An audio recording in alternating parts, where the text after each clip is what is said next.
নমস্কার। গল্পে গল্পে গাথা মালিকা চ্যানেলে আমি দেবনীতা আপনাদের সকলকে স্বাগত জানাই। আপনারা শুনছেন সমরেশ মজুমদারের লেখা উপন্যাস মনের মতো মন। শোনাতে চলেছি উপন্যাসটির দ্বিতীয় পর্ব। বাড়িতে ফিরে স্বপ্নাশিস দেখল বাইরের দরজা বন্ধ। এরকম সচরাচর হয় না। পিতৃদেব এই সময় বাইরের ঘরের ইজি চেয়ার দখল করে সেন চোখে জগৎ দেখেন।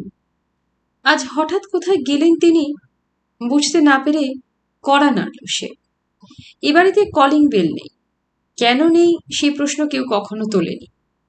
খানিক বাদে কেলোর মা দরজা খুলে বলল, কানের মাথা খাবে নাকি, অত জোরে বাজাচ্ছ? বাবা কোথায়? তোমার মাসি এসেছিল, তাকে পাতাল রেলে পৌঁছাতে গিয়েছে। মাসি? আমার আবার মাসি আছে নাকি? আমি তো এ বাড়িতে ঢোকার পর দেখি। তুমি না দেখলে আমি দেখবো কি করে? কোথায় থাকে? তা জানি না, এ ঘরেই বসে বাবুর সঙ্গে কত কথা।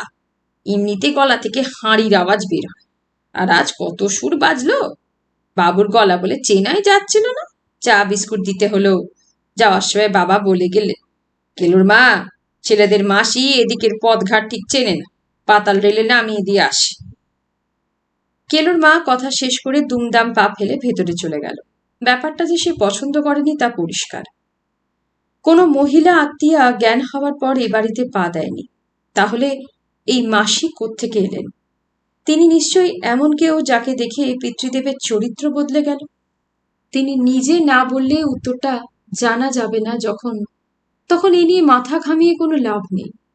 ভেতরে যাওয়ার জন্য পা বাড়াতেই চোখে পড়ল খবরের কাগজটা টেবিলে রয়ে গেছে। আজ তালগোলে ভুলে গিয়েছিল ওটার কথা। কাগজটাকে তুলে নিয়ে নিজের ঘরে ঢুকে আলো জ্বালল স্বপ্নাশিস। পেছনের পাতা জুড়ে খেলার খবর। তন্ন তন্ন করে খুঁজে সে কোনো খবরই দেখতে পেল না। শুধু এক জায়গায় কলকাতা ক্রিকেট বলে গতকাল কারা জিতেছে কারা হেরেছে তাদের নাম দেওয়া আছে। খেলা সম্পর্কে বা কোনো খেলোয়াড় সম্পর্কে একটাও লাইন নেই। কাগজের অন্য পাতাগুলো দেখল স্বপ্নাশিস। আশ্চর্য! তাহলে এই পিতৃদেব আজ সকালে অত ডিটেলস বললেন কি করে? বাড়িতে এটা ছাড়া অন্য কাগজ আসে না যে তিনি তাতে পড়বেন, অথবা বাড়ির বাইরেও পা দেননি। কাল কেউ নিশ্চয়ই তাকে বলে যায়নি খেলার বিবরণ। সে কেলোর মাকে ডেকে জিজ্ঞাসা করল, বাবা কি কাল সারাদিন বাড়িতে ছিল? না, সকালে খেয়ে দিয়ে বেরিয়েছিল, বিকেলে ফিরেছে। কোথায় গিয়েছিল কিছু বলেছে? না তো, হয়তো এই মাসির বাড়িতে গিয়েছিল। 50 বছরের মেয়ে ছেলে রঙিন শাড়ি পরে মুখে রং মেখে বিবিটি সেজে এসেছে। ছি, বাজে বকো না তো। জিজ্ঞাসা করছি আর বলছো আর এক। কি জিজ্ঞাসা করছো? কিছু না, যাও। স্বপ্নাশিস ভাবতে পারছিল না, হতেই পারে না। পিতৃদেব তার খেলা দেখতে মাঠে যেতে পারেন না, জীবনে যাননি। তাহলে অত সব জানলেন কি করে? শরীর ক্লান্ত ছিল। বালিশে মাথা রেখে একটু বিশ্রাম নিয়ে পড়তে বসবে বলে ভেবেছিল সে। দেবাশিসের ঠেলায় ঘুম ভাঙল। দেবাশিস বলল, চল, খেতে দিয়েছে। ধর্মরিয়ে উঠে বসে জিজ্ঞাসা করল স্বপ্নাশিস, বাবা? উত্তরটা পাওয়ার আগে বিদ্যাসাগরের চটির আওয়াজ শোনা গেল।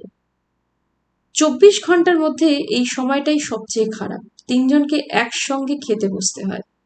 খাওয়ার সময় জিভে শব্দ করা সম্পূর্ণ নিষেধ। প্রতিটি গ্রাস ভালো করে চিবিয়ে খেতে হবে। পছন্দ হচ্ছে না বলে কোনো খাবার না খাওয়া চলবে না। বইপত্র নিয়ে খাবার টেবিলে বসা আইন বিরুদ্ধ। প্রয়োজন হলে পিতৃদেব কথা বলবেন, সবাইকে শুনতে হবে। খাওয়া শেষ হলেই চেয়ার ছেড়ে চলে আসা ঘোরতর অন্যায়। তাই গোগ্রাসে গেলেও ওই সময়টা শেষ হওয়ার জন্য হা পিত্তেশ করে বসে থাকা ছাড়া কোনো উপায় থাকে না। স্বপ্নাশিস দ্রুত ঘর থেকে বেরিয়ে এলো। পিতৃদেব ইতিমধ্যেই তার জায়গায় পৌঁছে গিয়েছেন। দুই ভাই দুদিকে বসা মাত্র আজ কেলোর মা খাবার পরিবেশন করতে লাগলো। এত রাত পর্যন্ত তার থাকার কথা নয়। অন্যদিন দাদা খাবার পরিবেশন করে ভক্তি ভরে। আজ কেলোর মায়ের কি হল? খাবার মুখে দিয়ে পিতৃদেব বললেন, বড্ড একঘেয়ে রান্না, এই জন্যে লোকে মাঝে মাঝে রাঁধুনি চেঞ্জ করে। কেলোর মাকে দিয়ে আর চলে না। কেলোর মা একটু দূরে দাঁড়িয়েছিল। তার চোখ বড় হয়ে গেল এবং তারপরেই তার কণ্ঠস্বর শোনা গেল, হঠাৎ আমার রান্না খারাপ হয়ে গেল কেন? এতদিন বলেননি, আজ বলছেন? এ আমি মানবো না। এই বাহানা দেখিয়ে আমাকে কাজ থেকে ছাড়িয়ে দিলে আমি গঙ্গায় ডুবে মরবো। মা মরার আগে বলেছিল, কেলোর মা, এই বাড়ি ছেড়ে যাস না কোথাও। কত লোক বেশি মাইনে দিয়ে টানতে চেয়েছিল, আমি এবারই কাজ ছেড়েছি। কাজ ছাড়ার কথা তো কেউ বলেনি। যেমন আছো থাকবে, আমি না হয় আর একটা রান্নার লোক রেখে দেব, এতে তো কোনো অসুবিধে নেই। আমার কোন রান্নাটা খারাপ হয়েছে? ছেলেরা বলুক, তারাও তো খাচ্ছে। কি গো, আমার রান্না খারাপ লাগছে? দুপা এগিয়ে এসে প্রশ্ন করলো কেলোর মা। দেবাশিসের মাথা প্রায় টেবিলের কাছে নেমে গেল। স্বপ্নাশিস চোখ বন্ধ করলো। পিতৃদেবের মতের বিরুদ্ধে কিছু বললে বিপদে পড়তে হবে, এটা জানা কথা। বাঁ হাতটা অবহেলায় নাড়লেন পিতৃদেব। ঠিক আছে ঠিক আছে, তোমাকে ছাড়াচ্ছি, যা পারো রেঁধে যাও। আর শোনো, কথায় কথায় এদের মরা মায়ের কথা তুলো না। তিনি তোমার কানে কানে এত কথা বলে গিয়েছেন যে আমি হিসেব রাখতে পারছি না। কেলোর মা চুপ করে গেল। কিছুক্ষণ নিঃশব্দে খাওয়া চলল। হঠাৎ পিতৃদেব বললেন, আজ তোমাদের মাসিমা এসেছিলেন। দিল্লিতে থাকতেন ওরা, তোমার মায়ের মাস্তুতো বোন। আমার বিয়ের সময় তাকে একটিবার দেখেছিলাম। স্বামী বড় চাকুরে ছিলেন, তিনি গত হওয়ায় কলকাতায় চলে এসেছিলেন। তোমাদের মামার বাড়ির সঙ্গে তো আমাদের যোগাযোগ নেই, তবু ইনি এলেন। দেবাশিসের সম্ভবত মুখ ফসকেই বেরিয়ে এলো, মাসিমা আমাদের? সঙ্গে সঙ্গে পিতৃদেবের মুখ হিটলারের মতো হয়ে গেল। আমি কি কেলোর মাসির কথা বলছি? এই বুদ্ধি নিয়ে তুমি ডাক্তারি করবে কি করে? সঙ্গে সঙ্গে দেবাশিস গুটিয়ে গেল। I am sorry. পিতৃদেব আজ সহজেই সহজ হয়ে গেলেন। এটা ব্যতিক্রমী ঘটনা। তোমাদের কথা জিজ্ঞাসা করছিলেন। সন্তান হয়নি, তাই অন্তঃসাহারা হয়ে আছে। স্বপ্নাশিস চুপচাপ শুনছিল। হঠাৎ জিজ্ঞাসা করে বসল, আবার আসবেন? দক্ষিণে থাকে তো, তবে এখন পাতাল রেল হয়ে গিয়েছে, সময় কম লাগবে। তবে এবার আমাদের উচিত রিটার্ন ভিজিট দেওয়া। তোমরা দুই ভাই গিয়ে প্রণাম করে এসো একদিন। এরপর আর কথাবার্তা নেই। খাওয়া শেষ হলে দেবাশিস ভাইয়ের ঘরে এলো। কেলোর মা সত্যি বাজে রাঁধে। তা হোক, এই বয়সে কাজ চলে গেলে বেচারা কি করবে? বাবা তো বললেন কাজ ছাড়াবেন না, ওর অনেক সমস্যা, ওর ছেলে প্রেম করে বেড়াচ্ছে। তুই জানলি কি করে? কেলোর মা আমাকে মেয়েটার চিঠি দেখিয়েছে। সর্বনাশ, তুই ওইসব দেখিস না স্বপ্ন, বাবা শুনলে খুব রাগ করবেন। ওরা নিচু ক্লাসের লোক, প্রেম ট্রেম যা করার ওরা করুক। তার মানে প্রেম কি নিচু ক্লাসের লোক করে? Romeo Juliet, Laila Majnu, Radhakrishna, Subhashchandra, Emilie Schenkl কি নিচু ক্লাসের মানুষ? ওহ, তুই ভীষণ আর্গুমেন্ট করিস। বিবেকানন্দের জীবনীটা ভালো করে পড়িস। ব্রহ্মচর্যই হচ্ছে শেষ কথা। মেয়েদের সব সময় মাতৃরূপে চিন্তা করবি। মা তো বাবার স্ত্রী, প্রেমিকা। ইডিয়েট, আমি সেই মায়ের কথা বলছি না। জগজ্জননীর রূপ জানিস? তোরা একটা মেয়ের কথা মনে এলেই তার শরীরের কথা ভাবিস।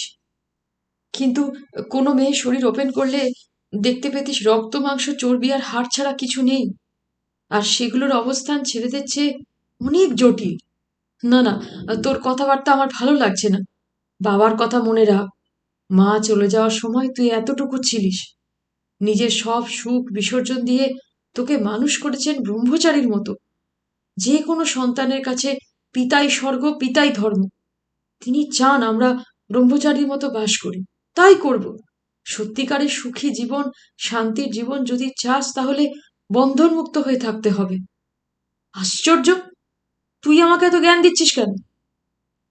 তোর মধ্যে দুর্বলতা ঢুকছে। আমি পড়েছি, ক্রিকেটারদের চারপাশে মেয়েরা ঘুরঘুর করে। একদম পাত্তা দিবি না। কেলোরা প্রেম করুক, উচ্ছন্নে যাক।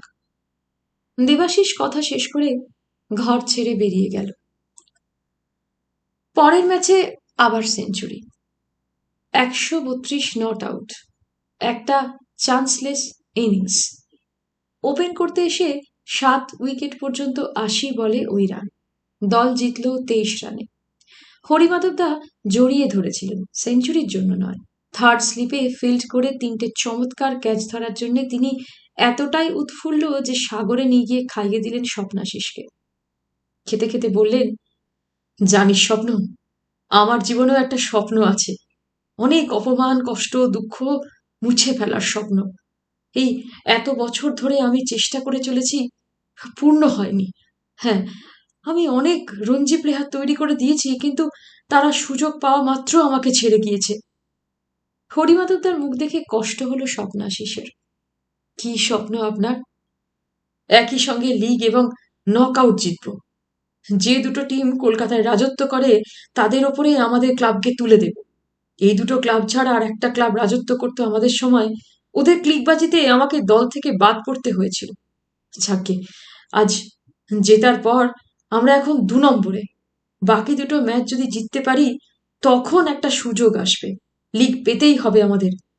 আজ যে ম্যাচ তুই খেললি ঠিক সেই খেলা খেলতে হবে।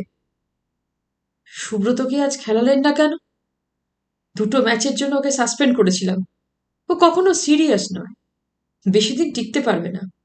সুব্রতর বদলে হিমাদ্রি কি খারাপ খেলেছে? খেলেনি। তবে পরের ম্যাচে ওকে নামাবো। স্বপ্ন, টাকার জন্য খেপ খেলিস না, আমি কথা দিয়েছি আপনাকে। সেই সন্ধেবেলায় ঘটনাটা ঘটল। পিতৃদেবের ডাক আসতে তার বসার ঘরে গিয়ে দেখলো দুজন ভদ্রলোক বসে আছেন। ঘরে ঢোকা মাত্র একজন বললেন, এসো এসো, আমরা তোমার সঙ্গে ফাইনাল করতে এলাম ভাই। কি ব্যাপারে? মিনমিন করলো স্বপ্নাশিস। নিজেদের টিমের নাম করলো একজন। এই টিম এখন 1 নম্বরে।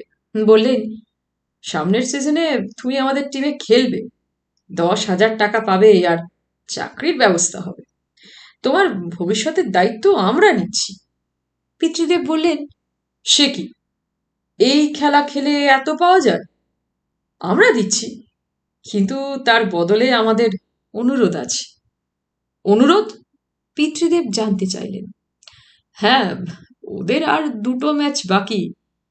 ও যেন 2টো ম্যাচে 20-র বেশি রান না করে, ব্যাস। ও না দাঁড়ালে দল ভেঙে পড়বে। হরিমাধবকে আর চ্যাম্পিয়ন হবার স্বপ্ন দেখতে হবে না, এইটুকু করলেই চলবে। আমি ইচ্ছে করে আউট হব? হাঁ হয়ে গেল স্বপ্নাশিস। ওই আর কি, তোমার পারফরমেন্স খারাপ হলে আমাদের চ্যাম্পিয়ন হওয়া আটকাবে না। ওহো, বুঝতে পারোনি? তুমি ভাবছো স্কোর না করতে পারলে বেঙ্গল টিমে তোমার কথা ভাবা হবে না? No, not at all. আজ সন্ধে ঠিক হয়ে গেছে কাদের ডাকা হবে। লিস্টে তুমিও আছো। অবশ্য লিস্টে থাকলেই ফাইনাল সিলেকশনে যে থাকবে তার কোনো মানে নেই, কিন্তু আমরা কথা দিচ্ছি তোমাকে এবছর রঞ্জি খেলাবই। কি বলো, রাজি আছো? তাহলে অ্যাডভান্স দিয়ে যাই। আমি একটু ভেবে দেখি। এ নিয়ে ভাবার কি আছে? স্বপ্নাশিস অন্যদিকে তাকালো। তার মন কিছুতেই প্রস্তাব মেনে নিতে পারছিল না।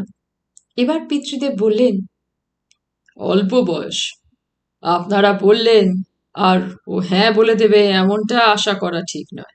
ভাবুক, ওকে ভাবতে দিন। ওকে, আপনার বাড়িতে ফোন আছে? না। ও, তাহলে আমরাই যোগাযোগ করব। নমস্কার। লোক দুটো চলে গেলে সে ভেতরে ফিরে যাচ্ছিল, কিন্তু পিতৃদেব তাকে ডাকলেন। ওরা 10,000 টাকা এবং চাকরি দিতে চাইছিল। তোমার কি মনেই হয় এর চেয়ে বেশি পাওয়ার যোগ্যতা তোমার আছে? স্বপ্নাশিস মাথা নিচু করে দাঁড়িয়ে রইল। কি হলো? আমি বোধহয় তোমার কাছে কিছু জানতে চাইছি। আমি জানি না। ওরা তোমাকে বেঙ্গল টিমে খেলানোর প্রতিশ্রুতি দিয়েছে, শুনেছ তো? হ্যাঁ। তাহলে রাজি হলে না কেন? আমাকে হরিমাধবদার সঙ্গে কথা বলতে হবে। কেন? তিনি আমার কোচ, তার কাছে আমি খেলা শিখেছি। মনে হলো এরা তোমার কোচের শত্রু। তাহলে এরা আমার বন্ধু নয়? বাহ, এই কারণে তুমি টাকা এবং সুযোগ হারাবে তা ভেবেছ? আমি তো এখনো ছাত্র, টাকার কি দরকার? আর যদি ভালো খেলি তাহলে একদিন না একদিন সুযোগ পাবো। আমার থেকে 10 বছরের বড় হয়ে উৎপলদা এবার প্রথম ইন্ডিয়া খেলেছে, আমার তো অনেক সময় আছে। এসব ভাবছো কেন? ওয়াই? আপনি বলতেন প্রতিটি সন্তানের উচিত পিতা যেখানে থাকতে বাধ্য হয়েছেন সেখান থেকে এগিয়ে যাওয়া। দাদার কাছে শুনেছি যিনি শিক্ষা দেন তিনিও এক ধরনের পিতা। তাহলে হরিমাধবদার স্বপ্ন সার্থক করা আমার কর্তব্য। পিতৃদেব কিছুক্ষণ চুপচাপ বসে রইলেন, তারপর বললেন, জুতোটা তোমার পায়ে ঠিক হয়েছে? তোমাকে তো পরতে দেখি না। রোজ না পড়লে অভ্যস্ত হবে কি করে? আর হ্যাঁ, হরিমাধবকে বলবে আমি তার সঙ্গে কথা বলতে চাই। যাও। পরের ম্যাচেও সেঞ্চুরি, টিম জিতল। খবরের কাগজগুলো উচ্ছ্বসিত। তারা লিখল, বেঙ্গল টিমে নতুন রক্ত চাই, আর এই জন্যে স্বপ্নাশিসের সুযোগ পাওয়া দরকার। স্বপ্নাশিস প্রমাণ করেছে নিজেকে। শেষ ম্যাচে জিতলে শ্যামবাজারের দল কলকাতার লিগ চ্যাম্পিয়ন হবে, এবং এটা সম্ভব হচ্ছে স্বপ্নাশিসের জন্য। সে নিশ্চয়ই আগামী বছর শ্যামবাজারে খেলবে না, কিন্তু বেঙ্গল টিম অরুণলালের পর একটি নির্ভরযোগ্য প্রারম্ভিক ব্যাটসম্যান পেল। রঞ্জি ট্রফির জোনাল ম্যাচে যাদের নেটে ডাকা হয়েছে তাদের মধ্যে স্বপ্নাশিসও রয়েছে। ময়দানে এখন ক্রিকেট নিয়ে বেশ উত্তেজনা রয়েছে। শেষ ম্যাচে শ্যামবাজার স্পোর্টিংকে হারাতে পারলেই চ্যাম্পিয়ন হওয়ার শেষ ধাপে মুখোমুখি হবে ১ নম্বরের। এরকম ঘটনা অনেক দিন পর ঘটতে যাচ্ছে। খেলার দিন সকালে কাউকে প্র্যাকটিস করালেন না হরিমাধবদা। শুধু বললেন, যে বল মারার নয় তা মারতে যাবি না। অফ স্ট্যাম্পের বাইরের বলকে খোঁচা দেওয়া মানে আমার মাথায় আঘাত করা, এটা মনে রাখবি। একটা বলও যেন ফিল্ডিং এর সময় হাত গলে বেরিয়ে না যায়, এইভাবে লড়বি। বাড়িতে ফিরতেই পিতৃদেবের সামনে ওদের দেখতে পেল স্বপ্নাশিস। একজন বললেন, তুমি বেঙ্গল টিমে খেলছই, ভেতরে খবর দিলাম। দ্বিতীয়জন হাসলেন, আজ তাহলে অ্যাডভান্স নাও। আপনাদের তো বলেছি হরিমাধবের সঙ্গে কথা না বলে ও কিছুই করবে না, আর এই সময় হরিমাধবকে ও বলতে পারছে না কিছু। পিতৃদেব বললেন, আশ্চর্য, আপনি ওর গার্জেন, হরিমাধব নয়। আমরা ওকে যেভাবে ব্যাক করতে পারবো, হরিমাধব কখনো তা পারবে? নেভার। তাছাড়া আজও না খেললেই ভালো হয়। দ্বিতীয় জন বলল, না ভজুদা, সেটা চোখে আঙুল দিয়ে দেখিয়ে দেওয়া হবে, বরং সেকেন্ড ওভারেই এলবি হয়ে গেলে ভালো হয়। বেশ, তাই হোক। তোমাদের টিম আজ না জিতলে আমরা চ্যাম্পিয়ন হয়ে যাব। তোমার বন্ধুদের দুজন আমাদের সাহায্য করবে। বুঝতেই পারছো, আমরা কোনো ঝুঁকিতে যেতে চাইছি না। তুমি আমাদের দলে খেললে দেখবে ইন্ডিয়া খেলার চান্স পেলেও পেতে পারো। শ্যামবাজারে থাকলে ডুবে যাবে। স্বপ্নাশিস চুপচাপ দাঁড়িয়েছিল। মাঠের বাইরে এই খেলার কথা সে এতকাল শুনে এসেছে, আজ সরাসরি দেখতে পেল। হঠাৎ সোজা হয়ে দাঁড়িয়ে সে বলল, আমাকে আমার মতো খেলতে দিন। তার মানে? প্রথমজন চমকে উঠল। পিতৃদেব বললেন, ও বলতে চাইছে সামনের বছর আপনারা ওর সঙ্গে কথা বলবেন। আমি বুঝতে পারছি না আপনারা এত ভয় পাচ্ছেন কেন। ও ভালো খেললেও আজ ওর টিম হারতে পারে। যদি না হারে, শেষ ম্যাচে আপনারা ওদের হারাবেন, কারণ আপনারা বড় টিম। যাও, ভেতরে যাও, তোমার আর এখানে থাকার দরকার নেই। মাঠে ভিড় হয়েছিল। বড় দলের অনেকেই খেলা দেখতে এসেছে। নামার আগে সুব্রত বলল, স্বপ্ন, তোর কাছে কেউ গড়াপেটা করার প্রস্তাব দিয়েছে? সুব্রতও আজ খেলছে। স্বপ্নাশিস মাথা নাড়ল। হ্যাঁ। রাজি হয়েছিস? মাথা খারাপ, তুই জানলি কি করে? আমার কাছেও গিয়েছিল। টিমের কেউ কেউ টোপ গিললেও গিলতে পারে। আমরা আজ অল আউট যাব। হরিমাধবদার প্রেস্টিজ মানে আমাদেরও প্রেস্টিজ। প্রথমে ব্যাট করতে নামল প্রতিপক্ষ টসে জিতে। স্লিপ ছেড়ে গালিতে গিয়ে দাঁড়ালো স্বপ্নাশিস। যে বলই তার কাছে যাচ্ছে তাকেই তালুবন্দি করে ফেলছে সে। সুব্রত আজ দারুণ বল করছিল, কিন্তু দলের এক মিডিয়াম ফাস্ট বোলারের বল খুব মারছিল ওরা। ছেলেটা আজ কেন লেংথে বল রাখতে পারছে না আর লেগ স্ট্যাম্পের বাইরে বল করছে, এটা ভেবে পাচ্ছিল না ওরা। সুব্রত গিয়ে কয়েকবার উপদেশ দিয়ে এলো। ক্যাপ্টেন নির্লিপ্ত। ২০০ রানের টার্গেট নিয়ে ব্যাট করতে নামলো স্বপ্নাশিসরা। প্রথম বল, গুড লেংথ, অফের দিকে বেরিয়ে যাচ্ছিল। উইকেটের বাইরে পা রেখে ব্যাট করতে চাইল স্বপ্নাশিস। সঙ্গে সঙ্গে আবেদন উঠল, আর সে অবাক হয়ে দেখল আম্পায়ার হাত তুলে দিয়েছেন। অসম্ভব। নিজের চোখে বিশ্বাস করতে পারছিল না সে। বল উইকেটে ছিল না। কোনোভাবেই এলবিডব্লিউ হওয়ার কথা নয়। প্রতিবাদ করা অর্থহীন। মাথা নিচু করে বেরিয়ে এলো সে। মনে হচ্ছিল পায়ের তলা থেকে মাটি সরে গেল। মাঠের বাইরে আসা মাত্র বড় ক্লাবের সেই প্রথমজন হাসি মুখে এগিয়ে এসে বললেন, ওয়েল ডান, খুব খুশি হয়েছি আমরা। স্বপ্নাশিস কোনো কথা না বলে নিজের জায়গায় পৌঁছে দু হাতে মুখ ঢেকে বসে পড়তেই হরিমাধব তার কাছে এলেন। তুই আউট হোসনি। আম্পায়ার যদি ভুল করে তাহলে তোর কিছু করার নেই। তবে তোকে কতবার বলেছি, ক্রিকেট হচ্ছে ব্যাট দিয়ে বল মারার খেলা। একমাত্র লেগ স্টাম্পের বাইরের বল ছাড়া ব্যাট করার চেষ্টা করবি না। যাকে সেদিন খেলাটা খেলল সুব্রত।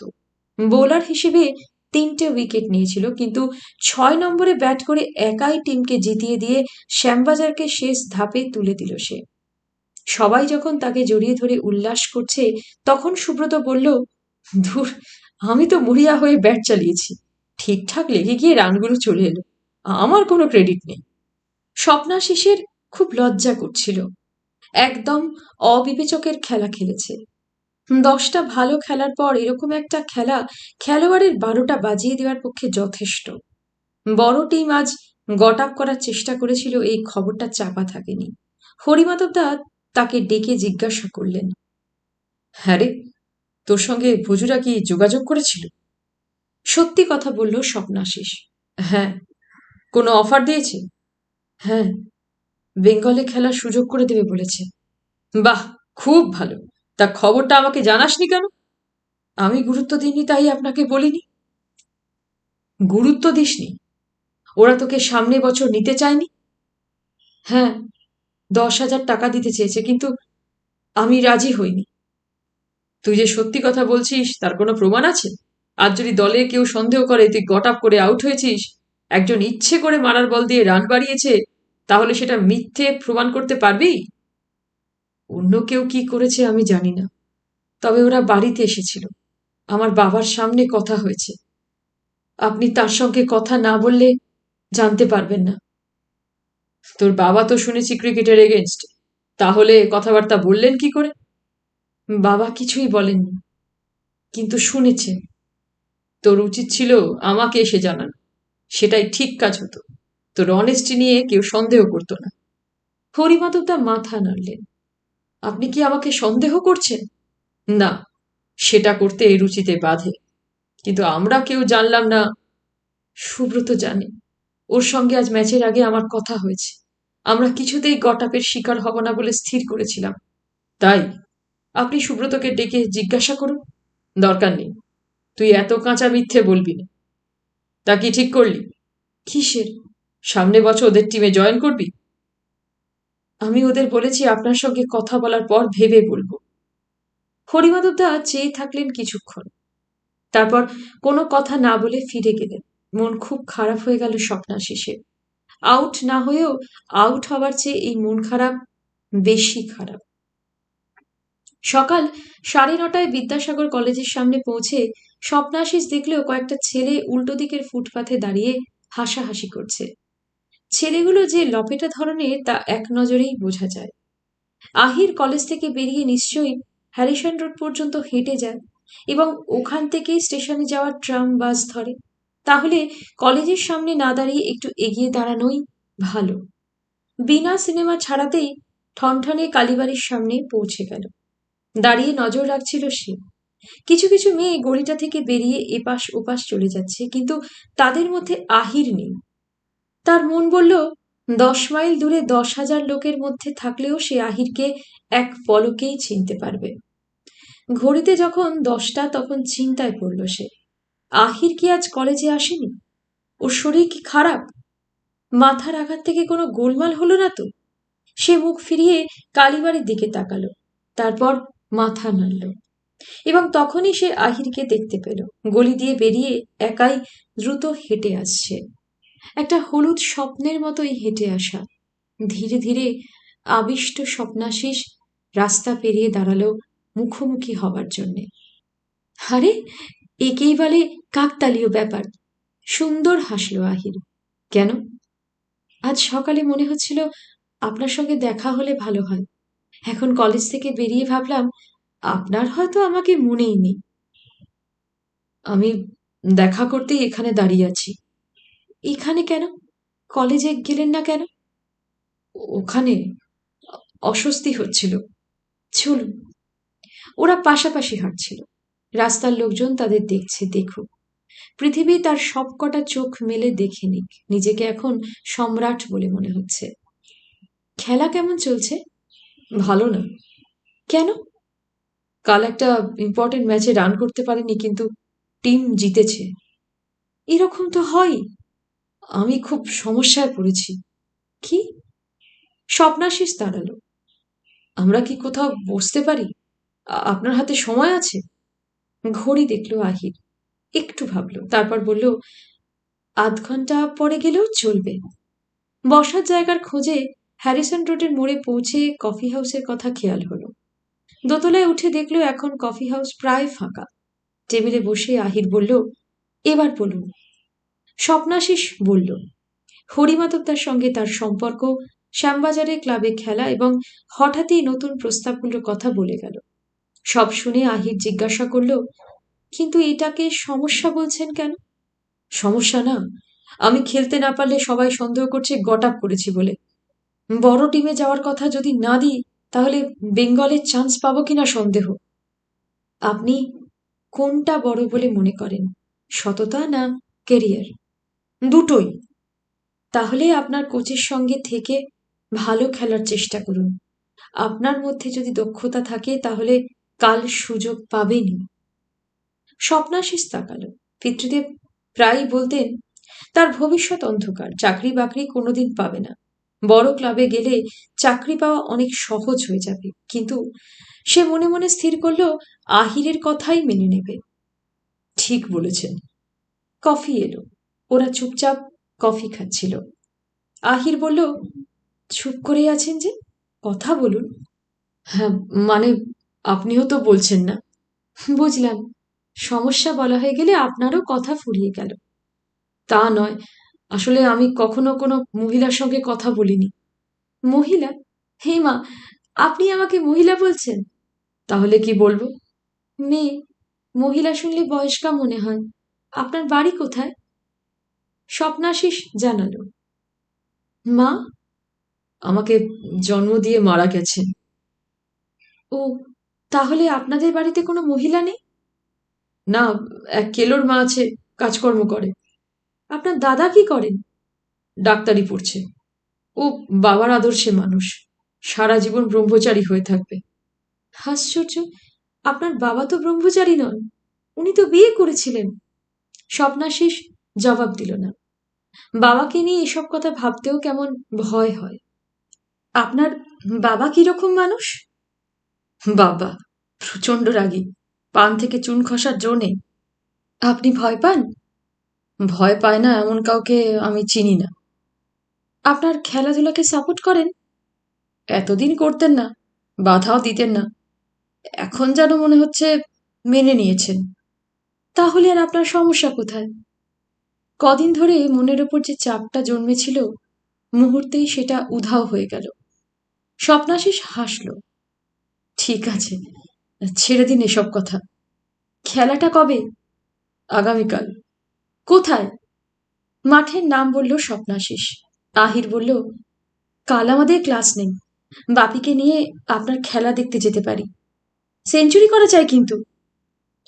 ইচ্ছে করলেই কেউ কি সেঞ্চুরি করতে পারে? তবে কাল একদম ধরে খেলতে হবে। আপনি মাঠে থাকলে আমার খুব ভালো লাগবে। কেন? হকচকিয়ে গেল স্বপ্নাশিস। ছোট্ট প্রশ্নটার উত্তর দেবার মতো কোনো শব্দ তার জানা নেই। শুধু মনের ভেতরটা বলছে ভালো লাগবে, তাই মুখে বলেছে। কিন্তু সেটা তো উত্তর হতে পারে না। আহির তাকিয়েছিল মুখের দিকে, উত্তরটা শোনার জন্য উৎসুক। আমি জানি না। মাথা নাড়ল স্বপ্নাশিস। তারপরেই খেয়াল হতে বলল, বাড়ি ফিরতে আপনার কিন্তু অনেক দেরি হয়ে যাবে। আমি তো বলেই আসবো। আপনার বাড়ির লোক বোধহয় আমাকে ভিলেন ভাবেন, তাই না? কেন? ও, মাথায় বল লেগেছে বলে? না, ওখানে ক্রিকেট ফুটবল হয় বলে প্রায়ই আমাদের জানলার কাঁচ ভাঙতো, সেগুলো পাল্টে এখন কাঠের করে নেওয়া হয়েছে। আমার মাথাটাকে তো পাল্টানো যাবে না। আমি ব্যালকনিতে না দাঁড়ালে অ্যাক্সিডেন্টটা হতো না। দোষটা তো আমার, আপনাকে কেউ দোষী করেনি। এবার উঠতে হবে। দাম মিটিয়ে ওরা শ্যামাচরণ দে স্ট্রিটে নামল। বইয়ের দোকানগুলো সবে খুলতে আরম্ভ করেছে। আহির হঠাৎ একটা দোকানে ঢুকে পড়তে স্বপ্নাশীর সঙ্গী হলো। জীবনানন্দ দাশের শ্রেষ্ঠ কবিতা কিনল আহির। দোকানদার যখন ক্যাশ মেমো করছে, তখন বইয়ের পাতা উল্টে সূচিপত্রে নরম আঙুল রেখে সে জিজ্ঞাসা করল, পড়েছেন?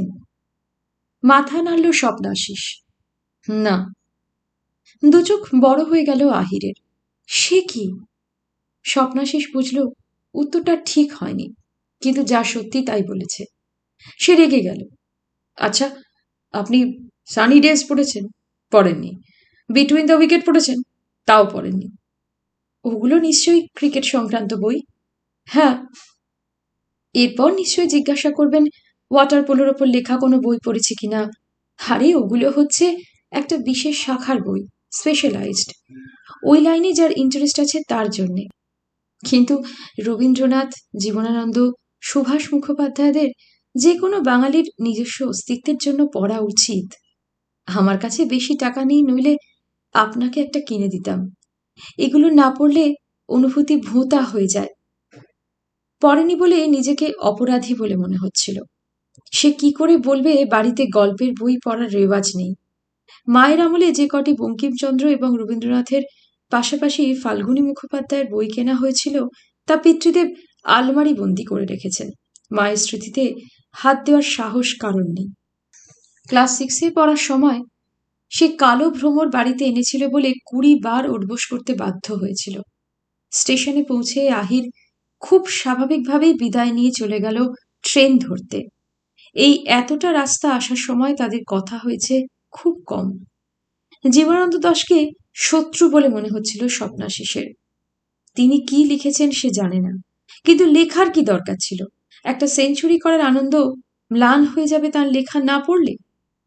আজ ঘেরা মাঠে খেলা। খবরের কাগজগুলোর কল্যাণে যে উত্তেজনা শুধু দুটো দলের মধ্যে সীমাবদ্ধ ছিল, তা ছড়িয়েছে সাধারণ মানুষের মধ্যেও। প্রায় 1000 লোক হয়েছে মাঠে। টস জিতে বড় টিম ব্যাট নিল। মাঠে নামার আগে হরিমাধবদা প্রত্যেককে জিজ্ঞাসা করেছেন কারোর বিশ্বাসঘাতকতা করার ইচ্ছে আছে কিনা। এই প্রশ্নের জবাবে কেউ হ্যাঁ বলবে না তিনি জানেন, কিন্তু প্রশ্নটা শোনার পর ছেলেরা যেন একটু বেশি চনমনে হয়ে উঠল। শ্যামবাজারের বোলিংয়ের বিরুদ্ধে বড় ক্লাবের কোনো অসুবিধে হচ্ছিল না। মাঝে মাঝে উইকেট পড়লেও ওরা 45 ওভারে 265 তুলে যখন প্যাভিলিয়নে ফিরল, তখন বিজয় উল্লাস শুরু হয়ে গিয়েছে।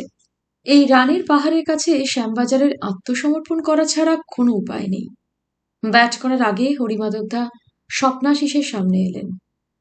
প্রতিটা বল মানে একটা রান। একটা বল মিস হওয়া মানে পরের বলে 2 রান নিতে হবে। কিন্তু প্রথম 5টা ওভারে টেনশন করবি না, ঝুঁকি না নিয়ে খেলবি। চোখ সেট হওয়ার পর ওই ফর্মুলায় যাবি। মাথা নেড়ে মাঠে নেমেছিল স্বপ্নাশিস। ফিল্ডিং করার সময় সে অনেকবার মাঠের বাইরে গ্যালারির দিকে তাকিয়েছে। কয়েকজন মহিলা আজ মাঠে এসেছেন খেলা দেখতে। আহির তাদের মধ্যে নেই। শব্দটা মনে আসতেই হেসে ফেলল সে হাঁটতে হাঁটতে। আহির তো নিজেকে মহিলা বলে ভাবতে রাজি নয়। হয়তো সঙ্গী পায়নি কিংবা বাড়িতে অসুবিধে হয়েছে বলেই সে আসেনি। প্রথম ওভারে কোনো রান হলো না। অফ স্টাম্পের বাইরে মাপা লেংথে বল করে গেল অভিষেক। বেঙ্গলে মিডিয়াম স্পেস বোলার। গতবার ইন্ডিয়া টিমের সঙ্গে শ্রীলঙ্কা ঘুরে এসেছে, খেলার সুযোগ পায়নি। 2টো বল স্ট্যাম্পের মধ্যে ছিল। ডিফেন্সিভ খেলেছে স্বপ্নাশিস। মেডেনের হাততালি পড়ল। দ্বিতীয় ওভারের 3য় বলে কাট করতে গিয়ে কট আউট হয়ে গেল স্বপ্নাশিসের পার্টনার। কোনো রান না করে 1 উইকেট। দ্বিতীয় ওভারের শেষেও স্কোরবোর্ড 0। 12টা বল চলে গিয়েছে, এখনো রান নেই। যদিও হরিমাধবদা বলেছেন ধীরে খেলতে, তবু স্বপ্নাশিস দেখল অভিষেক রাউন্ড দ্য উইকেট বল করতে এসেছে।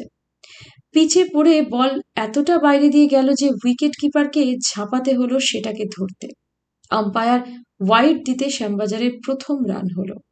দ্বিতীয় বল ফুল টস, সঙ্গে সঙ্গে ঘোরালো স্বপ্নাশিস, বিদ্যুৎ বেগে 4। এই মারের পরেই ছন্দ পেয়ে গেল সে। অভিষেকের ওই ওভারে 15 রান নিয়ে অ্যাভারেজ 5 তুলল সে। বিপরীত দিকে গিয়ে ফিল্ডারদের দেখে নেওয়ার সময় গ্যালারিতে নজর যেতেই সমস্ত শরীরে বিদ্যুৎ খেলে গেল। আহির আহির আজ শাড়ি পরেনি, জিন্সের ওপর লাল টপ। সমস্ত মাঠ যেন আলোয় ভরে গেল। ক্রিকেটের বলকে যখন কোনো ব্যাটসম্যান ফুটবলের আকারে দেখে তখন তাকে আটকানো মুশকিল হয়। 10 ওভারে যখন 90 এবং স্বপ্নাশিসের ব্যক্তিগত স্কোর 82, তখন স্পিনার বল করতে এলো। ভাগ্যরক্ষী যখন সাহসীদের পাশে এসে দাঁড়ান তখন বিপক্ষের কিছুই করার থাকে না। উইকেট ছেড়ে এগিয়ে গিয়ে 4টে বলে 6 মারল স্বপ্নাশিস। পঞ্চম বলটা ব্যাটে না লাগায় ঘুরে দেখল সেটা উইকেট কিপারের হাতে চলে গেছে। ক্রিজ ছেড়ে সে এতটা এগিয়ে আছে যে ফিরে যাওয়ার সময় নেই। কিন্তু সে অবাক হয়ে দেখল উইকেট কিপার বল ধরেই পা পিছলে পড়ে গেল।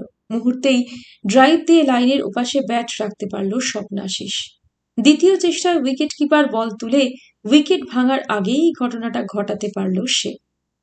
সেঞ্চুরি হয়ে গেছে বলে এত ঝুঁকি নেওয়া উচিত নয়, এখন অনেক পথ বাকি। একটা 4 আর 2 করে রান প্রতি ওভারে নিলেই চলবে। 25 ওভারের মাথায় যখন স্বপ্নাশিস আউট হলো তখন দলের রান 190 এবং তার 162। তৃতীয় রান নিতে গিয়ে রান আউট হয়ে যখন সে বেরিয়ে আসছে তখন সমস্ত মাঠ জুড়ে পায়রার ডানার শব্দ। হরিমাধবদা তাকে জড়িয়ে ধরলেন, বললেন, সাবাস, তোর যা করার তার চেয়ে অনেক বেশি করেছিস। 120 বলে 75 রান যদি বাকিরা না তুলতে পারে তাহলে ওদের ক্রিকেট ছেড়ে দেওয়া উচিত। তবে স্বপ্নাশিস তাকালো। ওকে ঘিরে এখন বেশ ভিড়। সেসব গ্রাহ্য না করে হরিমাধবদা বললেন, ক্রিকেট খেলছিস আর এটা ভুলে গেলি যে তুই দলের জন্য খেলছিস। ওইভাবে মেরে খেললে হাততালি পাওয়া যায় ঠিকই, কিন্তু সঙ্গে সঙ্গে নিজের ডেথ সার্টিফিকেট লেখাও হয়ে যেতে পারে। ওই সময় উইকেট কিপার যদি পড়ে না যেত তাহলে মুখ চুন করে ফিরে আসতে হতো তোকে। সব সময় মনে রাখিস, অতিবার বাড়লে ঝড়ে পড়ে যেতে হয়। আপনি তো বলেন, কি খেললি, কেমন খেললি, এসব কেউ মনে রাখবে না। স্কোরবুকে যা লেখা থাকবে সেটাই শেষ কথা। সেই লেখাটা যাতে ভবিষ্যতে ঠিকঠাক লেখাতে পারিস তাই এইসব বলা। যা, আর একজন গেল। হরিমাধবদা ছুটে গেলেন খেলোয়াড়দের দিকে। প্রচণ্ড উত্তেজনার মধ্যে 1 উইকেট হাতে থাকতে ম্যাচ জিতে গেল শ্যামবাজার। বড় টিমের সমর্থকরা জানতেন তারাই জিতছেন, তাই মাঠে আসার প্রয়োজন বোধ করেননি। আজকের দর্শকদের মধ্যে বেশিরভাগই যে শ্যামবাজারের সমর্থক তা ম্যাচের শেষে বোঝা গেল। শ্যামবাজারের কর্মকর্তারা জড়িয়ে ধরেছেন খেলোয়াড়দের। সেক্রেটারি সুনীলদা হরিমাধবদাকে জড়িয়ে কেঁদে ফেললেন। ভাবতে পারিনি, অসম্ভব আপনার জন্য সম্ভব হলো। হরিমাধবদা স্থির। যার সবচেয়ে বেশি হইচই করার কথা তার মুখে কোনো কথা নেই। সুব্রত সহ খেলোয়াড়দের নিয়ে দৌড়ে এসে তাকে কাঁধে তুলে নিয়ে চিৎকার করল, 3 চিয়ার্স ফর হরিমাধবদা, হিপ হিপ হুরুরে। সুনীলদা কিছু বলতেই কয়েকজন স্বপ্নাশিসকে মাথায় তুলে নিল। 3 চিয়ার্স ফর স্বপ্নাশিস, হিপ হিপ হুরুরে। মানুষের মাথার উপর উঠলে আকাশটা একটু নিচে নেমে আসে, তখন পৃথিবীটাকে অন্যরকম দেখায়। ওই অবস্থায় স্বপ্নাশিস দেখল জিন্স আর লাল টপ তার দিকে এগিয়ে আসছে। সে ছটফটিয়ে উঠল নিচে নামবার জন্যে, কিন্তু ওরা সেটাকে পাত্তা না দিয়ে সমানে চেঁচিয়ে যাচ্ছে। সুনীলদা তার মধ্যে ঘোষণা করলেন, টিমের সবাইকে অনুরোধ করছি এখান থেকে সোজা দেশবন্ধু পার্কে চলে আসতে। এত বড় আনন্দের দিনে আমরা ওখানেই উৎসব করব। স্বপ্নাশিস যখন মাটিতে পা দিল তখন একটা হাত তার দিকে এগিয়ে এসেছে। বাপি। করমর্দন করলো ওরা। বাপি বলল, দারুণ দারুণ খেললে গুরু। বাপির পাশে যে দাঁড়িয়ে তার দিকে আর চোখে তাকিয়ে স্বপ্নাশিস জিজ্ঞাসা করল, কখন এসেছো তোমরা? আমি ভেবেছিলাম আসনি। একটু দেরিতে। আমরা যখন এসেছি তখন ওদের 2 উইকেট পড়েছে। সে তো অনেকক্ষণ। এবার আহিরের দিকে তাকালো সে। আহির হাসল। তারপর একটা প্যাকেট এগিয়ে ধরল। অভিনন্দন। কি এটা? বাড়িতে গিয়ে দেখবেন। আপনি বলেছিলেন ইচ্ছে করলেই কেউ সেঞ্চুরি করতে পারে না, কিন্তু হলো তো। সততা আর কেরিয়ার তাহলে পরস্পরের শত্রু নয়? প্যাকেটটা হাতে নিতেই অন্যদের অভিনন্দন ঢেউ হয়ে ফিরে এলো। তার মধ্যে বাপি বলল, আমরা যাই, অনেক দূরে ফিরতে হবে। স্বপ্নাশিস কথা বলতে পারল না। ওর ইচ্ছে হচ্ছিল আহিরকে আরেকটু থাকতে বলতে, কিন্তু এত লোক, এত উত্তাপ, সে কথা বলার সুযোগই পেল না। সাংবাদিকরা এবার ছেঁকে ধরলেন তাকে। প্রত্যেকটা প্রশ্নের জবাবে সে খুব সরল ভঙ্গিতে বলল, হরিমাধবদা ঠিক যেভাবে শিখিয়েছেন সেইভাবে খেলার চেষ্টা করেছি, তার বেশি আমি কিছু জানি না। আপনি কি জানেন হরিমাধববাবু দীর্ঘদিন ধরে চ্যাম্পিয়ন হওয়ার চেষ্টা করছিলেন একটা প্রতিশোধ নিতে, এবং সেই জন্যই আপনাদের তৈরি করেছেন? আমাকে উনি খেলা শিখিয়েছেন, এর বেশি কিছু জানি না। আজকের সেঞ্চুরি হয়তো আপনাকে বেঙ্গল টিমে জায়গা করে দেবে। শুনেছি বড় ক্লাবগুলো আপনার সম্পর্কে আগ্রহী, ওরা অফার দিলে যাবেন? সেটা হরিমাধবদাই ঠিক করবেন। ওরা যখন ট্যাক্সিতে চেপে দেশবন্ধু পার্কে ফিরছে তখন সুব্রত পাশে বসেছিল। হঠাৎ উরুতে চিমটি কাটল। হকচকিয়ে প্রশ্ন করল স্বপ্নাশিস, কিরে, কেসটা কি? ফিসফিসিয়ে জানতে চাইল সুব্রত। কিসের কেস? মাথায় ঢুকল না স্বপ্নাশিসের। যার মাথা ফাটালি সে তোর খেলা দেখতে এসে প্রেজেন্টেশন দিচ্ছে। নিশ্চয়ই তোর সঙ্গে ওর এর মধ্যে দেখা হয়েছিল, আমার কাছে চেপে গিয়েছিস। মাঠে তো অনেকেই খেলা দেখতে এসেছিল, আমি কি সবাইকে আসতে বলেছি? সবাইকে নয়, ওই একজনকে বলেছিস, বলিসনি? না, ওরা নিজেরাই এসেছে। দারুণ দেখতে কিন্তু। তাতে তোর কি? ঠিক, বেল পাকলে কাকের কি। তবে গুরু, একটু বুঝে সুঝে এগিয়েও। শ্যামনগর খুব খতরনাক জায়গা। লাস্ট কবে দেখা হয়েছিল? ওখানে গিয়েছিলি? বিশ্বাস কর, সে খেলার পর আর আমি শ্যামনগরে যাইনি। তোর কপালটা মায়ের দারুণ। দেশবন্ধু পার্কে মিষ্টিমুখ হইচই হবার পর হরিমাধবদা দু হাত তুলে সবাইকে চুপ করতে বললেন। সবাই শান্ত হলে তিনি বক্তৃতা দেবার ঢঙে বললেন, আজ ক্লাবের তো বটেই, আমার জীবনের সবচেয়ে বড় স্বাদ পূর্ণ হলো। কজন মানুষ একথা বলতে পারে? আমি পারলাম ছেলেদের জন্যে, কিন্তু সেই সঙ্গে নিজেকে খুব ছোট লাগছে। গত 2-3টে ম্যাচ হওয়ার আগে থেকে খবর পাচ্ছিলাম বড় দল লোক দেখাচ্ছে, আর আমার ছেলেদের কেউ কেউ তাতে সাড়া দেবে বলে ঠিক করেছে। অর্থাৎ যাদের নিয়ে আমি লড়াই করব তাদের কেউ কেউ আমাকে হারাতে চায়। আমি সন্দেহ করতে বাধ্য হয়েছি, শেষ পর্যন্ত ছেলেদের বলেছি। আমি আমার নিজের হাতে গড়া ছেলেদের ওপর বিশ্বাস হারিয়ে ফেলেছিলাম, অথচ ওরাই আজকে আমার স্বাদ পূর্ণ করল। নিজেকে তাই ছোট লাগছে খুব।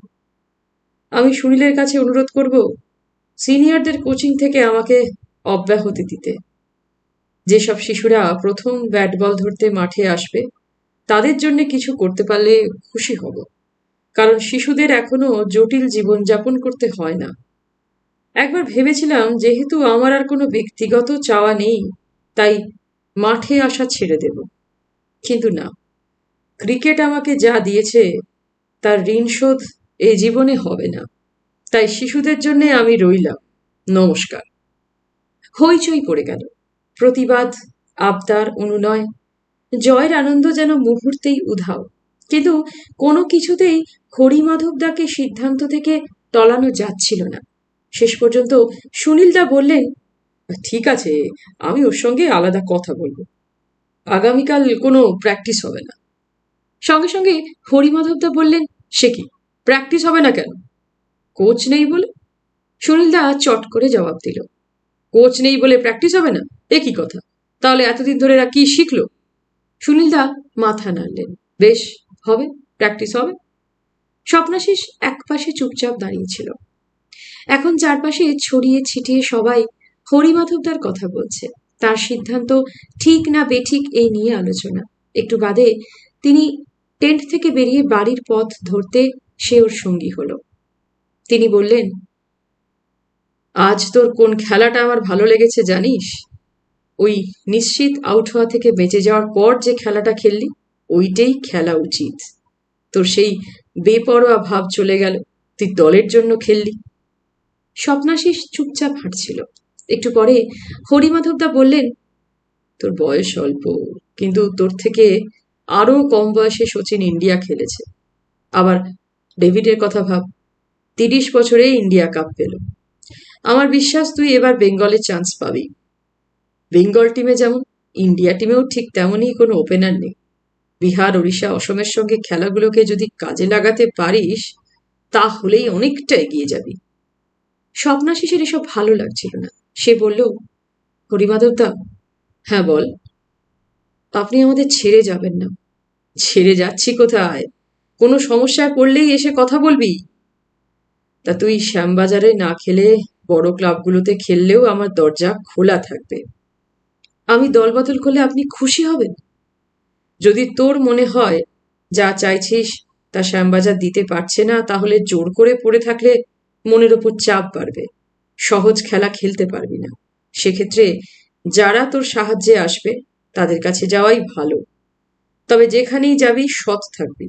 মাঠে নেমে কখনো ক্রিকেটের সঙ্গে বেইমানি করিস না।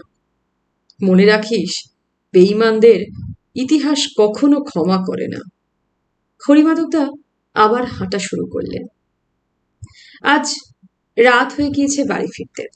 সে কথা খেয়ালে এলো বাড়ির সামনে এসে। বাইরের ঘরে আলো জ্বলছে, দরজা খোলা। পা বাড়াতেই পিতৃদেব মুখ ফেরালেন। দাঁড়াও। স্বপ্নাশিস স্থির হলো। আজ যখন সবাই তাকে নিয়ে মাতামাতি করছে, তখন পিতৃদেব গলার স্বর একটুও পাল্টাননি। গম্ভীর গলায় বললেন, এ বাড়ির নিয়মগুলো জানা আছে? হ্যাঁ, আজ ফাইনাল ছিল। খেলা ভেঙেছে সন্ধ্যের অনেক আগেই। তুমি যত বড় খেলোয়াড় হও না কেন, যদি ভাবো তোমার জন্য নিয়মগুলো বদলাবে, তাহলে ভীষণ ভুল করেছ। এই শেষবার, এরপর আর আমি টলারেট করব না। কথাটা মনে থাকে যেন। আচ্ছা। স্বপ্নাশিস পা বাড়াচ্ছিল ভেতরের দিকে। পিতৃদেব হাত তুলে তাকে থামালেন। ভদ্রতাবোধ, সৌজন্য, এসব কি নতুন করে শেখাতে হবে তোমাকে? আজ কি হলো? আমরা জিতেছি। চ্যাম্পিয়ন হয়েছ? হ্যাঁ। ভোজুবাবুরা নিশ্চয়ই তোমার ওপর খুব রেগে গেছেন। আমার সঙ্গে দেখা হয়নি। হাতে ওটা কি? বোধহয় বই। উত্তর দেওয়া মাত্র বুক ধক করে উঠল। কি বই? খুলে দেখিনি, একজন দিয়েছে। যাও। ঘরে ঢুকে অন্ধকারে একটু সময় দাঁড়িয়ে থাকলো সে। তার মনে হচ্ছিল এবার পিতৃদেবের মুখের ওপর বলা দরকার, এরকম ব্যবহার আর আপনার করা উচিত নয়। তার খুব রাগ হচ্ছিল, কিন্তু এই মুহূর্তে সেটা প্রকাশ করার কোনো উপায় ছিল না। আপনাকে আমি আগ বাড়িয়ে খেলার খবর দিইনি, কারণ সেরকম সম্পর্ক বাল্যকাল থেকে আপনি রাখেননি। আমার যথেষ্ট সৌজন্যবোধ আছে, কিন্তু আপনার কাছে সেটা দেখানোর আবহাওয়া আপনিই তৈরি করেননি। আলো জ্বালল সে। তারপর প্যাকেটটা খুলতেই বইটা বেরিয়ে এলো। জীবনানন্দ দাশের শ্রেষ্ঠ কবিতা। কবিতা কি, এ জিজ্ঞাসার কোনো আবছা উত্তর দেওয়ার আগে এটুকু অন্তত স্পষ্টভাবে বলতে পারা যায় যে কবিতা অনেক রকম। প্রথম লাইনটা পড়ল সে। তারপরে সূচিপত্রের ডান দিকে সুন্দর হস্তাক্ষর। আজ যে সফল হবে, কাল তাকে শুদ্ধ করবে এই কবিতাগুলো। আহির, সকাল 10:30। পাতা উল্টালো স্বপ্নাশিস। কবিতা পড়ার অভ্যেস তার নেই। কোনোদিন পাঠ্যপুস্তকের বাইরে সে কবিতা পড়েনি। পাতা উল্টাতে উল্টাতে হঠাৎই নজর গেল আটকে। সারাদিন মিছে কেটে গেল। সারা রাত বড্ড খারাপ। সঙ্গে সঙ্গে মন কিরকম হয়ে গেল। সযত্নে বইটা রেখে ঠিক করলো আগাগোড়া পড়ে ফেলতে হবে। যদি ভালো নাও লাগে তবুও পড়বে। আহির তাকে শুদ্ধ করার জন্য এই বই দিয়েছে। শুদ্ধ হবে সে। রাত্রে খেতে বসে তিনজনই একই নিয়মে খাচ্ছিল। হঠাৎ পিতৃদেব বললেন, দেবু, তোমার ভাইয়ের দল আজ চ্যাম্পিয়ন হয়েছে। কাল খবরের কাগজে নিশ্চয়ই ছবি বের হবে। তোমাদের মা বেঁচে থাকলে নিশ্চয়ই খুশি হতেন, কারণ তিনি অল্পেই সন্তুষ্ট হতেন। খাওয়া থামিয়ে দেবাশিস জিজ্ঞাসা করল, আরে তুই বলিসনি কেন? তুই পড়ছিলি তাই ডিস্টার্ব করিনি। খুব ভালো খবর। দেবাশিস আবার খাওয়া শুরু করলো। একজন ভালো খেলোয়াড় আর একজন ভালো ডাক্তারের মধ্যে কাকে মানুষের বেশি দরকার? পিতৃদেব প্রশ্নটা করলেন। মনে মনে তেতে গেল স্বপ্নাশিস। জবাবটা সেই দিল, ডাক্তার। দেবাশিস মাথা নাড়ল। প্রতি বছর সারা দেশ জুড়ে হাজার হাজার ডাক্তার তৈরি হচ্ছে, তাদের মধ্যে ভালোদের সংখ্যাও অনেক, কিন্তু প্রতি বছর একজন গাভাস্কার বা সচিন বের হয় না যাদের খেলা মানুষকে আনন্দ দিতে পারে। 1 লক্ষ স্কিল পার্সনের চেয়ে একজন জিনিয়াস অনেক বেশি সম্মান দাবি করতে পারেন। তর্কে পেয়ে গেল স্বপ্নাশিসকে। পিতৃদেবের সঙ্গে খাবার টেবিলে বসে এত কথা কখনো বলেনি তারা। সে বলল, যে গ্রামে মানুষ চিকিৎসার অভাবে মারা যায়, তারা একজন ডাক্তারকে যেভাবে চাইবে একজন খেলোয়াড়কে কখনো নয়। এবার পিতৃদেব বললেন, ঠিক আছে, অর্থাৎ তোমরা চুপ করো, অনেক হয়েছে। তিনি আজ বেশ আস্তে খাচ্ছেন। প্যাকেটে কি বই ছিল? দেবাশিস তাকাল। পিতৃদেব জিজ্ঞাসা করলেন, শুনতে পাওনি? স্বপ্নাশিস জবাব দিল, একটা কবিতার বই। হ্যাঁ, তুমি আজকাল কবিতাও পড়ো নাকি? কবিতা পড়া কি খারাপ? পাল্টা প্রশ্ন করছো দেখছি। মেয়েটিকে? চমকে উঠল স্বপ্নাশিস। কার কথা জিজ্ঞাসা করছেন? আজ একাধিক মেয়ের সঙ্গে মিশেছ মনে হচ্ছে। খেলার শেষে ট্যাস সাজে যে মেয়েটা তোমাকে বই দিয়ে গেল তার কথা জিজ্ঞাসা করছি।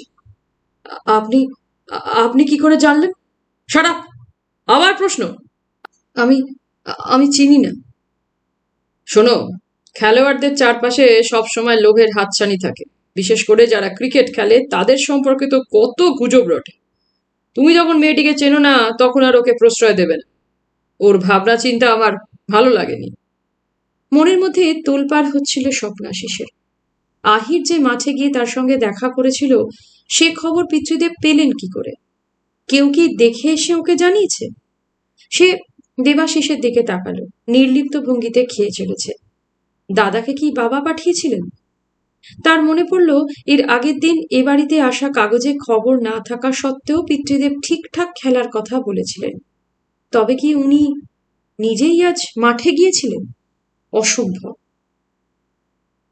কি ব্যাপার, তোমার ভাব সমাধি হয়ে গেল নাকি? এমন কি ভাবছো যে জগৎ বিস্মরিত? তুমি আমার কাছে মিথ্যে বলছো না তো? কি ব্যাপারে? ওই মেয়েটির ব্যাপারে। আজ্ঞে না। তাহলে এত চিন্তার কি আছে? আর যদি প্রমাণিত হয় তুমি মিথ্যেবাদী, তাহলে এ বাড়িতে তোমার স্থান নেই, মনে রেখো। দেবাশিস এতক্ষণ খেয়ে যাচ্ছিল, এবার বলল, স্বপ্ন সেরকম নয় বাবা। কি রকম? আমরা দুজনে প্রায়ই আলোচনা করি ব্রহ্মচারী হয়ে থাকার ব্যাপারে। তোমার কথা আলাদা। ডাক্তারি পড়ার সময় বলে দিয়েছিলাম, খবরদার গাইনি হওয়ার চেষ্টা করো না, মেয়েদের সংস্পর্শে আসতে হবে।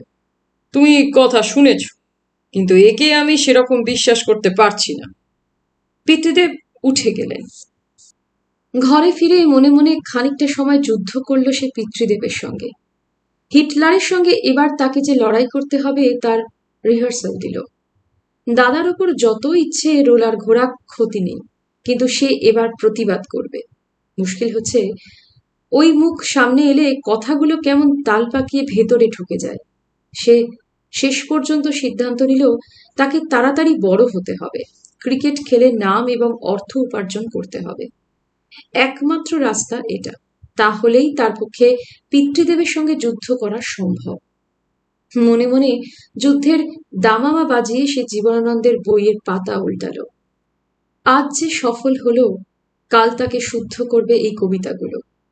শুদ্ধ বলতে আহির কি বুঝিয়েছে সে জানে না, কিন্তু তাকে কবিতাগুলো পড়তে হবে। প্রথম কবিতাটা পড়তে পড়তে সে থমকে গেল। এ তো তারই কথা।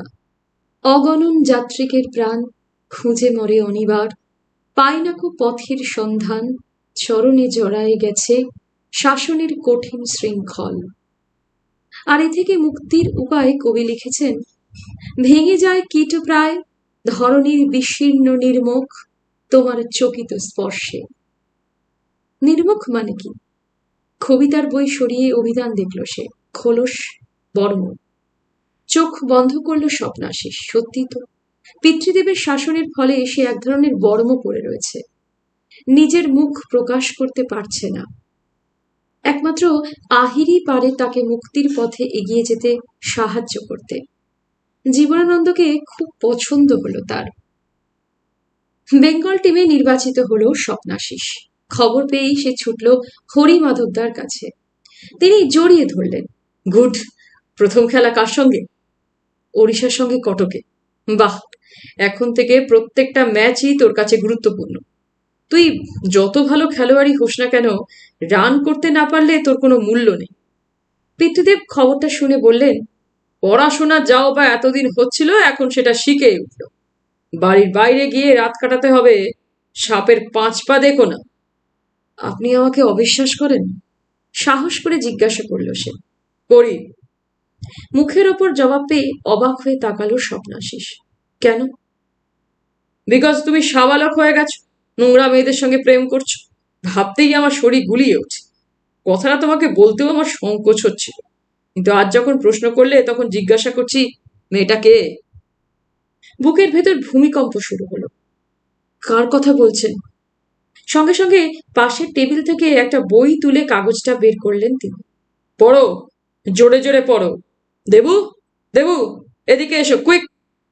দেবাশিস ভেতরের দরজায় এসে দাঁড়ানোর পর কাগজটা হাতে দিলেন। নাও স্টার্ট।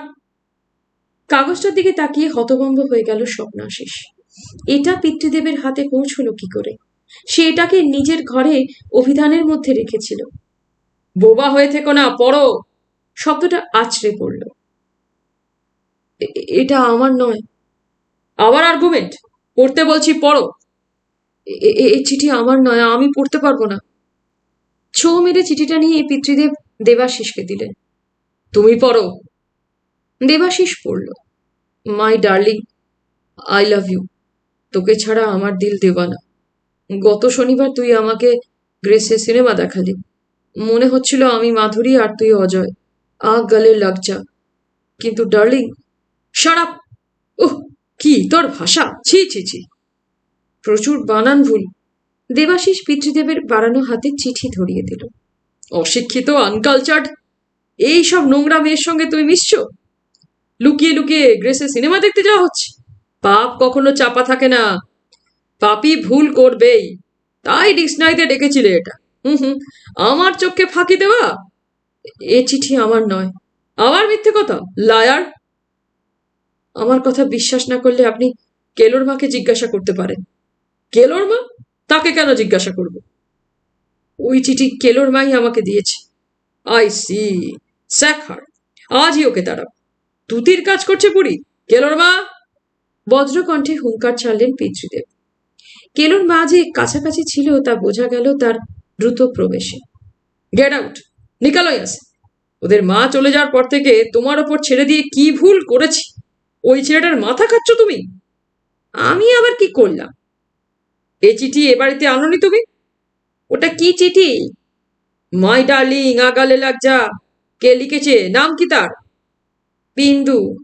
বাঙালি এই নাম? ছি ছি, তার চিঠি এ বাড়িতে বয়ে এনেছো তুমি? অন্যায় হয়ে গেছে, আমার মাথা ঠিক ছিল না তখন। আমার মাথা এখন ঠিক নেই। তোমাকে কাল থেকে আর কাজে আসতে হবে না। সে কি, কেন? আমি তো বললাম আমার মাথা ঠিক ছিল না। এটা কোনো কৈফিয়ত নয়। Bring that girl. ওই বিন্দুকে নিয়ে এসো এখানে। সে তো নেই। নেই মানে? কেলো ওর সঙ্গে সম্পর্ক কাটান দেওয়ার পর কোন মাসির বাড়ি চলে গেছে। এর মধ্যে কেলো আসছে কোত্থেকে? তার মানে কেলোর সঙ্গে ভাব হচ্ছিল বলে তো আমার মাথা। দাঁড়াও, এ চিঠি বিন্দু কাকে লিখেছিল? কেলোকে। তাহলে চিঠিটা এ বাড়িতে এলো কেন? দাদাবাবুকে দিয়ে পড়াতে এনেছিলাম। কেলোর পকেটে পেয়েছিলাম ওটা। দাদাবাবুর কাছে পরামর্শ চেয়েছিলাম কেলোকে ফেরাতে। তা বলতে নেই কদিন পরে কেলো আমার সামনে বিন্দুকে বলে দিল কোনো সম্পর্ক নেই। পিতৃদেব এবার স্বপ্নাশিসের দিকে ফিরলেন। বাহ, অনেক গুণ হয়েছে দেখছি। অ্যাডভাইসার হয়েছ, এসব ব্যাপার সমাধান করছো। তলে তলে এত উন্নতি হয়েছে ভাবতে পারিনি। নো মোর, এসব ব্যাপারে একদম থাকবে না। That's my order. আমার ব্লাড প্রেশার বেড়ে গিয়েছে তোমার ব্যাপার দেখি। যাও যাও তোমরা। হঠাৎ স্বপ্নাশিস নিজেকে বলতে শুনল, আপনি অকারণে উত্তেজিত হন। হোয়াট? পিতৃদেবের গলার স্বর ফ্যাঁসফ্যাঁসে হয়ে গেল। আর ফেরার পথ নেই। তীর ধনুক থেকে বেরিয়ে গেলে সেটা এগিয়ে যাবেই যতক্ষণ জোর থাকে। আপনি নিজে যা ভাবেন সেটাকেই ঠিক মনে করেন। আমরা বড় হয়েছি, আমাদের কিছু বলার থাকতে পারে, তা আপনি চিন্তাও করেন না। সেজন্যই আপনার প্রেশার বাড়ে। তুমি তুমি আমার মুখের ওপর এসব কথা বলছো? আমি আপনাকে একটু অশ্রদ্ধা করছি না। এই দেখুন না, আপনি ওই চিঠিটাকে আমাকে লেখা ভেবে উত্তেজিত হয়ে শরীর খারাপ করছিলেন, ঠিক কিনা? এ বাড়ির একটা ডিসিপ্লিন আছে। নিশ্চয়ই, আমরা সবাই সেটা মেনে চলি। কিন্তু আপনি যখনই আমাদের সঙ্গে কথা বলেন তখনই রেগে রেগে বলেন কেন? কেলোর মা বলছিল মায়ের সেই বোন যেদিন এসেছিল সেদিন আপনি স্বাভাবিক হয়ে গিয়েছিলেন। তাহলে আপনি সেটা হতে পারেন? তার মানে আমি ইচ্ছে করে অস্বাভাবিক হই? সেটা আপনি জানেন। আমার খেলা দেখতে গিয়েছেন অথচ এমন ভান করেছেন নিজে জাননি। বলুন সত্যি কিনা? পায়ের তলায় যেন মাটি পাচ্ছিল স্বপ্নাশিস। অদ্ভুত অদ্ভুত। তোমাদের বলেছিলাম মাসির সঙ্গে দেখা করে আসতে, গিয়েছো? কোনো কথা শোনো? আবার চ্যাটাং চ্যাটাং কথা শোনানো হচ্ছে। যাও, আমাকে একা থাকতে দাও। হাত নাড়ালেন পিতৃদেব। দুপায়ে ডানা বেঁধে যেন ঘরে ঢুকলো সে। আনন্দে লাফাতে ইচ্ছে করছিল। লাফিয়ে নিল। উফ, অনেকদিন ধরে মনে যে ইচ্ছেটা বড় হচ্ছিল, আজ সেটা পূর্ণ করতে পেরেছে। কোনো প্রশ্নের ঠিকঠাক উত্তর দিতে পারেননি উনি। যেন একটা বিরাট যুদ্ধ জয় করে ফেলেছে সে। এমন ভঙ্গিতে দরজার দিকে তাকাতেই সে দেবাশিসকে দেখতে পেল। দেবাশিসের মুখ দেখার মতো। দেবাশিস বলল, তুই তোর তোর কি মাথা খারাপ হয়ে গিয়েছে? না তো, মনে হচ্ছে নাকি? তুই বাবার সঙ্গে ওইভাবে কথা বললি? খারাপভাবে বলিনি, যা নেয় তাই বলেছি। ন্যায় অন্যায় বিচার করা তুই কে? এমনিতেই মাথা গরম থাকে, তোর কথা শুনে যদি কিছু হয়ে যায় তাহলে? এখন থেকে শান্ত হয়ে যাবে। কখনো কখনো একজনকে এগিয়ে গিয়ে বেড়ালের গলায় ঘন্টা বাঁধতে হয়। যাকগে, কালই তুই সেই মাসির বাড়িতে যাবি। কেন? বাহ, তুই বাবার বাধ্য ছেলে। পিতৃ আদেশ লঙ্ঘন করা অপরাধ। তুই যাবি না? আমি কি করে যাব? কাল থেকে করা প্র্যাকটিস। জীবনানন্দ দাশের বইটা টেনে নিল সে। একটা কবিতা শুনবি দাদা? দেবাশিস বিরক্ত হয়ে দ্রুত ঘর ছেড়ে গেল। আজকের মতো এখানেই শেষ করছি মনের মতো মন উপন্যাসটি। কেমন লাগছে জানাতে ভুলবেন না। ভালো লাগলে বলবেন। যদি ভালো লাগে তাহলে অবশ্যই একটা লাইক তোমার প্রাপ্য। আর এছাড়াও আমার চ্যানেলে আমি যা পাঠ করেছি এতদিন অবধি, প্লেলিস্ট থেকে বা ভিডিওস থেকে দেখে আপনারা সেই গল্প উপন্যাস শুনতে পারেন। ভালো থাকবেন। ধন্যবাদ।